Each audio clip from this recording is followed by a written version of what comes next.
1장 19절에서부터 15절까지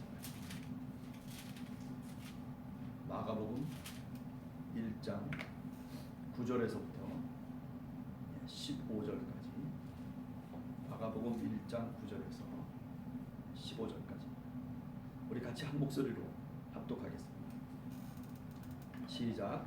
그때 예수께서 갈릴리 나사렛으로부터 와서 요단강에서 요한에게 세례를 받으시고 곧 물에서 올라오실새 하늘이 갈라짐과 성령이 비둘기같이 자기에게 내려오심을 보시더니 하늘로부터 소리가 나기를 너는 내 사랑하는 아들이라 내가 너를 기뻐하노라 하시니라.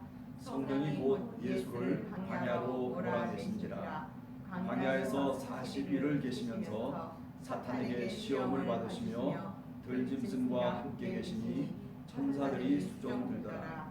요한이 잡힌 후에 예수께서 갈릴리에 오셔서 하나님의 복음을 전파하여 이르시되 때가 찼고 하나님의 나라가 가까이 왔으니 회개하고 복음을 믿으라 하시더라. 아멘. 사순절날 이제 제수요일이라고 보통 우리가 교회력에서 얘기하는데, 그래서 초대교회는 이제 오늘부터 이제 말하자면 죄를 뿌리면서 회개를 하는 거죠. 그러면서 부활절까지 또는 고난주간까지 종려주일 있는 그 주간까지 말하자면 사순절 기간으로 이제 지키고 또 그렇게 묵상하면서 절기를 이제 보내게 됩니다. 이번 그 사순절에는 제가 이렇게 생각을 해볼 때, 예루살렘 입성까지, 예루살렘 입성이 마가복음 11장이거든요. 그러니까 10장이 될 때까지 한번 쭉 예수님의 뒤를 한번 쫓아가 보자.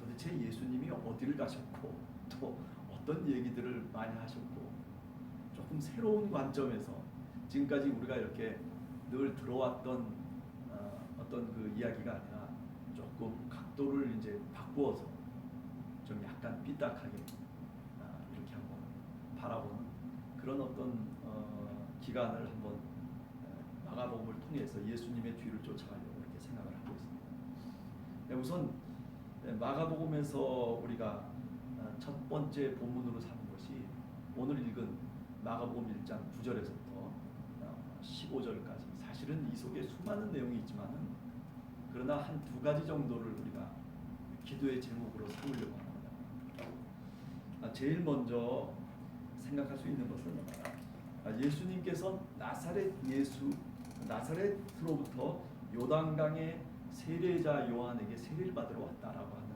이야기입니다. 뭐 다 아시는 얘기죠. 그러나 이 9절에 그때의 예수께서 갈릴리 나사렛으로부터 왔다라고 하는 요 말이, 이게 굉장히 사실은 아주 중요한 말이에요.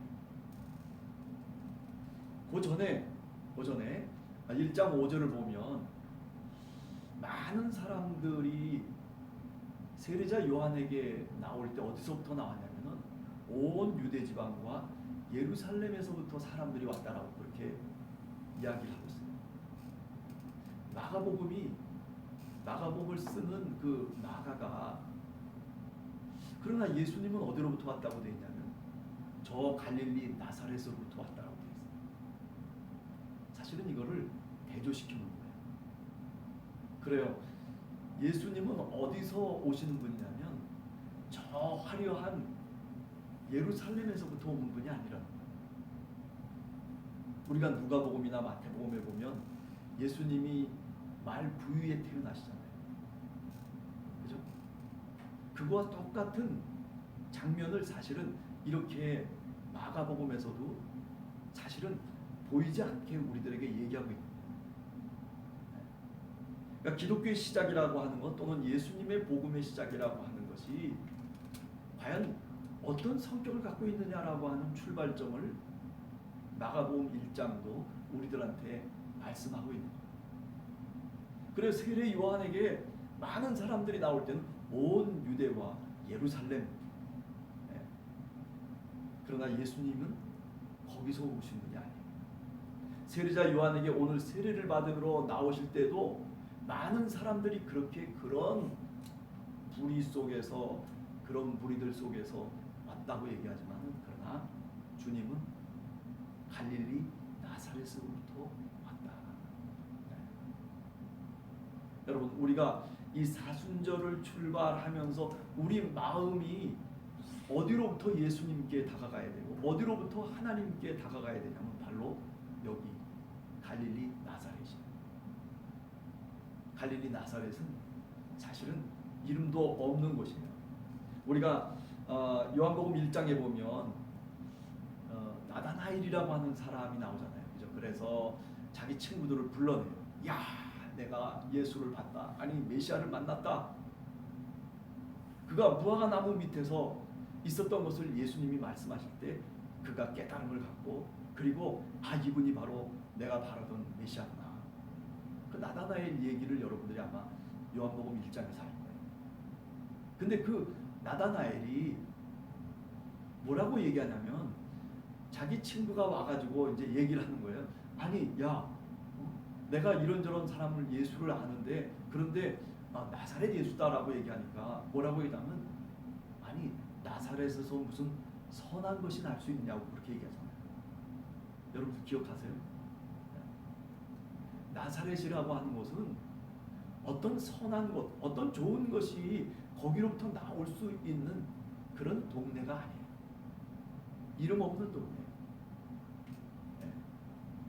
그런데 오늘 예수님은 그곳으로부터 지금 다가오시고 있는, 그곳에서부터 하나님의 음성을 듣고, 그리고 세례자 요한에게 세례를 받으시면서 성령이 강림하시는 그 사건의 전말의 출발점이 어디냐면 바로 이 갈릴리 나사렛이라. 따라서 오늘 우리들도 이 사순절을 시작하면서 우리가 기도해야 될 것은 뭐냐면, 우리도 지금 너무 예루살렘에 들어가 있는 사람처럼 신앙생활을 하고 있지 않는가. 아니 유대 땅에서 말하자면 권력을 쥐고, 그리고 자기 나름대로 자부심을 갖고 나는 유대인이야, 그런 어떤 마음 속에서 우리가 오늘 하루를 출발하고 있지는 않은가. 우리는 어디로부터 출발해야 돼요? 갈릴리 나사렛으로부터 출발해야 돼요. 자, 그래서 이 갈릴리 나사렛이라고 하는 이 갈릴리라고 하는 지역이 나중에 예수님이 부활하시고 난 다음에 제자들에게 마가복음에서 얘기합니다. 나타나셔가지고 제자들이 허둥지둥하고 그리고 두려움에 떨고 있을 때 저 16장에 넘어가 보면 어떻게 결론이 나냐면, 얘들아 나사렛으로 가서 부활하신 그리스도를 만나라고 천사가, 그죠? 제자들에게 말씀해주고 있어요. 그러니까 자, 여기서 이렇게 보면 마가복음이 우리들한테 얘기하려고 하는 것은 다른 것 아니에요.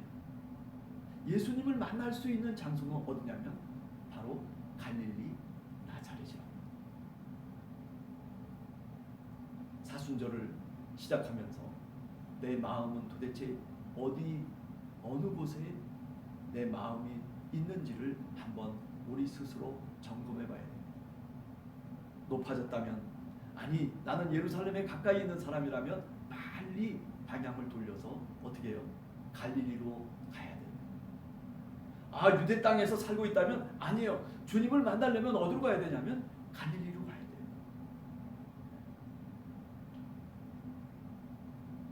자, 그래서 오늘 첫 번째 기도의 제목은, 주여 내가 정말 갈릴리라고 하는 그 낮은 지역에 가난하고 그리고 힘없는 사람들이 살고 있는 바로 그 지역에 내가 머물 수 있고 내가 그곳에서 주님을 만날 수 있는 그런 신앙인이 되게 해달라고, 이 사순절 기간 동안 한 번 더 출발점에 서서 묵상을 하는 여러분과 제가 되기를 간절히 원합니다.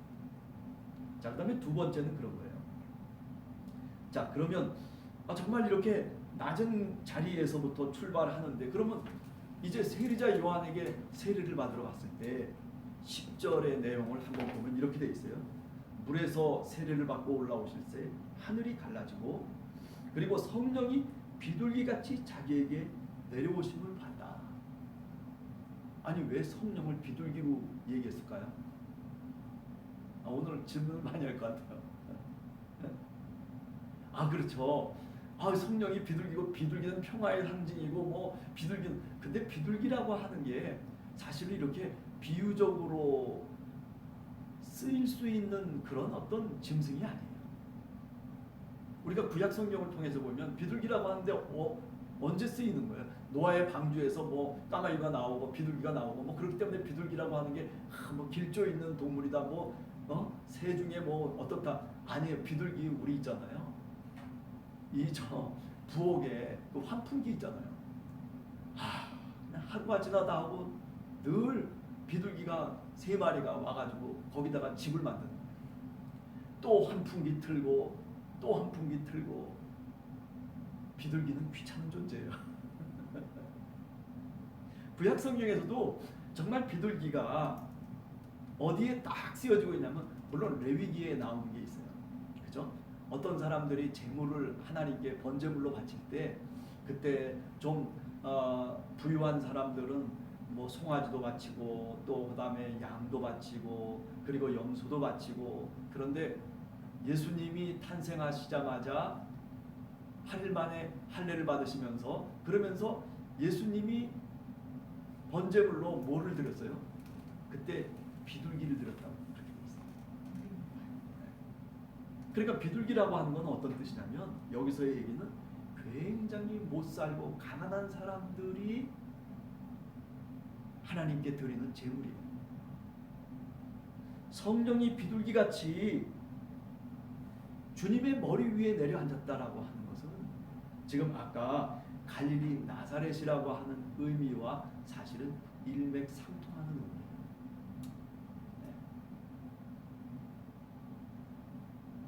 성령이 누구에게 임하신다는 거예요? 가난하고 겸손하고 그리고 아무런 힘이 없이 그저 하나님만을 바랄 수밖에 없는 그런 사람에게 성령이 임하신다는 거예요. 예수 그리스도만 이렇게 성령이 임하시는 것이 아니라 비둘기 같은 그런 존재들, 그런 마음을 갖고 있는 사람. 우리가 마태복음 5장에 보면 그죠? 3절 이하에 그 얘기 나오잖아요. 심령이 가난한 자는 복이 있나니 하면서 나오는 그 8가지의 이야기를 가만히 들여다보면 다 어떤 사람들이에요? 다 나약하고 주님 없이는 살아갈 수 없는 그런 사람들이 누구를 붙잡는 거예요? 하나님을 붙잡는 거예요. 지금 여기 성령이 비둘기같이 주님 위에 내려앉았다라고 하는 말을 야 성령이 오셨구나라고 하는 말로만 그렇게 보지 말고 저처럼 이렇게 삐딱하게 한번 봐도 돼요. 자, 오늘도 그렇습니다. 하루를 살아가면서 성령께서 우리에게 임하시기를 기도합니다. 그러나 그 기도하기 전에 성령이 비둘기같이 우리들에게 임한다라고 하는 그 뜻을 한 번 더 묵상하면서 우리가 오늘 하루를 출발해야 되고 사순절을 이제 출발하는 거예요. 자, 그 다음에 생각할 수 있는 것은 우리가 마지막으로 12절을 생각하려고 해요. 뭐냐면 성령이 예수를 광야로 몰아내셨다. 아니 왜 성령께서 하나님의 아들을 광야로 몰아내세요? 그렇죠. 뭐 시험을 받기 위해서 사탄의 시험을 이기기 위해서 우리가 뭐 마태복음이나 또는 뭐 누가복음 4장에 보면은 뭐 그렇게 시험 받으시는 장면들이 나온다라고 하는 것을 우리가 연상하면서 이 이야기를 읽을 것 같다는 생각이 들어요. 그러나 마가복음에서 지금 얘기하는 것은 좀 다른 뜻이에요. 또 다시 여러분들이 알고 있는 것과는 다른 시각에서 한번 말씀을 드리려고 해요. 그것은 뭐냐면 바로 광야로 몰아내신지라라고 하는 이 몰아냈다라고 하는 말이 헬라 말로는 에크발로라고 하는 그런 말이에요. 이건 무슨 뜻이냐면 아주 내 던져버렸다는 거예요. 어디로? 밖으로 내 던져버렸다. 누가? 성령이. 누구를? 예수, 하나님의 아들을. 사랑하는 아들을 밖에 내던져 버렸다는 거예요. 이것은 뭐와 연관이 사실은 있냐면은 예수님이 사실은 내던져진 존재였잖아요. 어디에 내던졌어요? 바로 이스라엘 백성들에게 내던져진 존재였어요. 무엇을 위해서? 그들의 죄 때문에. 그 죄를 짊어지시고 그리고 십자가 위까지 올라가시는 예수 그리스도.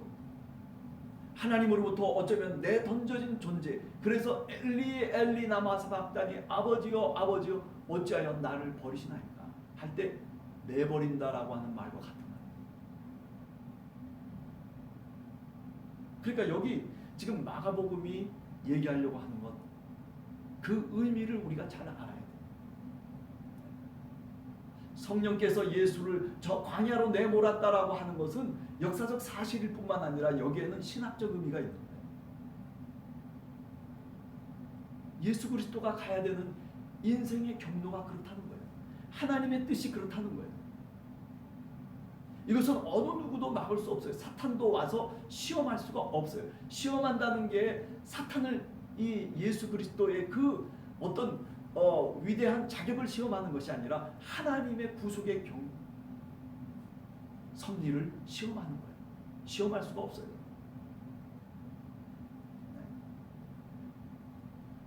그러면서 레위기 16장 5절에 보면 뭐가 나오냐면 여러분들이 잘 아는 아사셀의 염소라고 하는 게 나와요.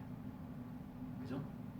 이스라엘이 1년에 한 번 뭐 번제도 드리고 무슨 뭐 속번제도 드리고 뭐 제물을 다 드리면서 제사를 드려서 죄 용서를 받았지만은, 그러나 이스라엘 전체 속에 아직도 해결하지 못한 죄들이 수도 없이 많을 거 아니에요. 그래서 어떻게 해요? 그래서 1년에 한 번은 꼭 어떻게 하냐면 아사셀의 염소를 잡아가지고, 그래서 죽이는 게 아니라 어떻게 해요?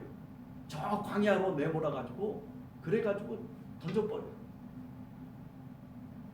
대제사장이 그 아사셀 염소의 머리 위에 두 손을 얹어서 안수를 해요. 그리고 이스라엘 백성들의 모든 죄를 어떻게 해요?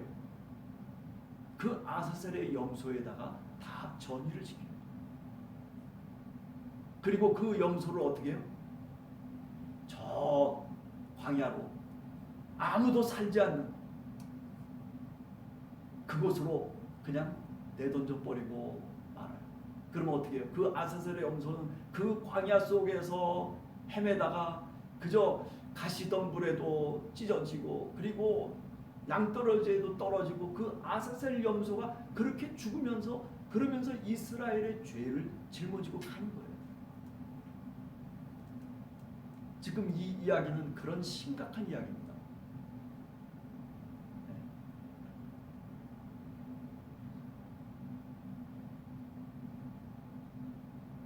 정말 심각한 얘기예요. 근데 사람들은 잘 모르니까, 성경을 잘 모르니까, 그러니까 그냥 읽어가기만 하는 거죠. 또 마태복음이나 누가복음에 나오는 그런 어떤 이야기처럼 이 이야기를 생각하면서 그러면서 성경 말씀을 종종 말하기도 해요. 그러나 오늘 제가 맨 처음에 뭐라고 그랬어요? 삐딱하게 한번 더 보겠다고 했어요. 이 말씀이 바로 그런 의미를 갖고 있는 말씀이에요. 자, 그렇기 때문에 다시 한번 결론적으로 얘기하면 14절에 나오는 것처럼 예수님은 어디에 다시 오셔야 되냐면은 광야로 내몰리시건 또는 뭐 어디로 요단강으로 가서 세례를 받으시건 간에 어디로 다시 와야 돼요? 내가 있어야 될 자리, 주님이 있어야 될 자리는 어디냐면 바로 갈릴리로 오셨다 얘기합니다. 무엇을 하기 위해서? 하나님의 복음을 전파하기 위해서 갈릴리로 오셨다. 자, 오늘 마지막 기도의 제목은 뭐냐면 이거예요. 내가 있어야 될 자리는 어디일까? 사람들은 그래요. 저 요단강에 수많은 사람들이 그냥 몰려와가지고 그래서 떠들고 그리고 세례자 요한에게 세례를 받으면서 죄 용서를 받았다 어떻게 됐다 별별 얘기들을 하는 그런 많은 무리들 속에 나도 끼기를 원해. 거기가 나중에 내가 있어야 될 자리인 것처럼 생각해. 우리 신앙인들도 마찬가지예요. 내가 있어야 될 자리가 어딘가. 정말 하나님의 임재를 경험하면서 정말 하나님의 말씀을 붙잡고 살아갈 수 있는 그 자리가 도대체 어딜까? 오늘 예수님은 그 자리를 갈릴리로 정하신 거예요. 갈릴리. 오늘날로 치면은 화려한 교회가 아니라 그저 초라하지만은 그러나 주님을 사랑하는 사람들이 몇몇이 모여서 오늘 우리처럼 이렇게 예배당을 나와서 기도하는 사람들이 있는 바로 그 자리. 그게 뭐예요? 오늘 여기 지금 이 갈릴리의 자리. 내가 있어야 될 자리. 주님이 있어야 될 자리는 저 예루살렘 성전이 아니에요. 화려한 유대 땅에 무슨 권력을 잡고 그리고 많은 사람들이 몰려오는 저 요단강도 아니에요.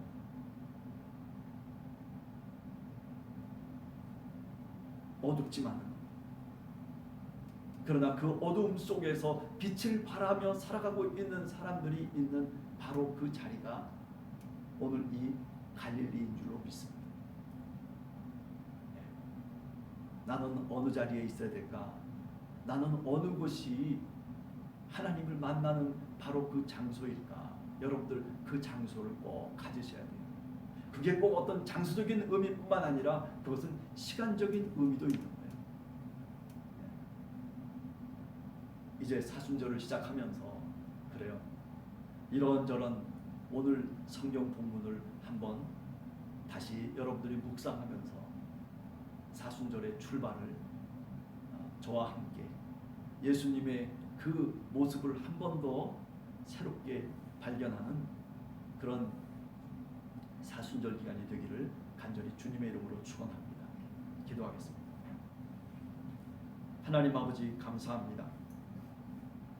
하나님, 많은 사람들은 그저 많은 사람이 있으면 자기도 그 속에 끼어서 뭔가 그런 것처럼 뭔가 되어가는 것처럼 그렇게 생각할 때가 많지만 그러나 우리 주님은 그렇게 살지 아니하시고 당신이 있어야 될 그 자리가 어디인지를 알기에 하나님의 임재가 하나님의 역사하심이 어디로부터 출발하는지를 분명히 알기에 오히려 갈릴리 나사렛으로부터 세례자 요한에게 올라오시며 그리고 그 요단강에서 아니 저 광야에서 하나님의 임재하심과 하나님의 역사하심을 경험하면서 다시 그는 갈릴리로 되돌아갔던 것을 오늘 또 읽어보았습니다.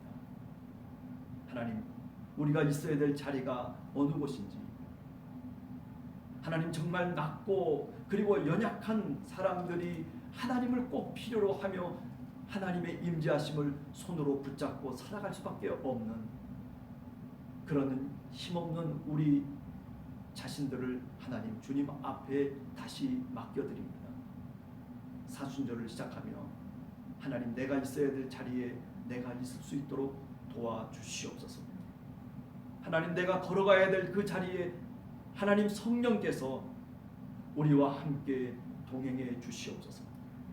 하나님, 사순절을 지나며 저희들 마음속에 예수님을 뒤따라가며 묵상할 때마다 하나님, 우리의 지혜의 문을 열어주시고 하나님의 말씀의 뜻을 깨달아 밝히 알 수 있는 그런 은혜도 우리 모두 허락해 주시옵소서. 기도의 제목을 저희들이 나눌 때마다 하나님, 우리 마음속에 감격을 허락해 주시옵소서.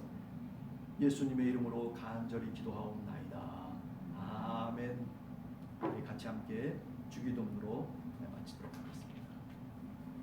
하늘에 계신 우리 아버지, 아버지의 이름을 거룩하게 하시며 아버지의 나라가 오게 하시며 아버지의 뜻이 하늘에서와 같이 땅에서도 이루어지게 하소서. 오늘 우리에게 일용할 양식을 주시고 우리가 우리에게 잘못한 사람을 용서하여 준 것 같이 우리 죄를 용서하여 주시고 우리를 시험에 빠지지 않게 하시고 악에서 구하소서. 나라와 권능과 영광이 영원히 아버지의 것입니다. 아멘. 네, 감사합니다. 사순절 기간 동안 그래도 몇 분 이렇게 나오셔가지고 이 출발이 참 좋다 이렇게 생각합니다. 인터넷으로도 여러분들이 있어야 될 자리는 여기입니다. 또 인터넷으로 동영상으로 같이 함께 기도해 주시는 여러분들, 우리 함께하는 교회 성도님들, 오늘 하루도 승리한 하루, 또 사순절 묵상하는 하루가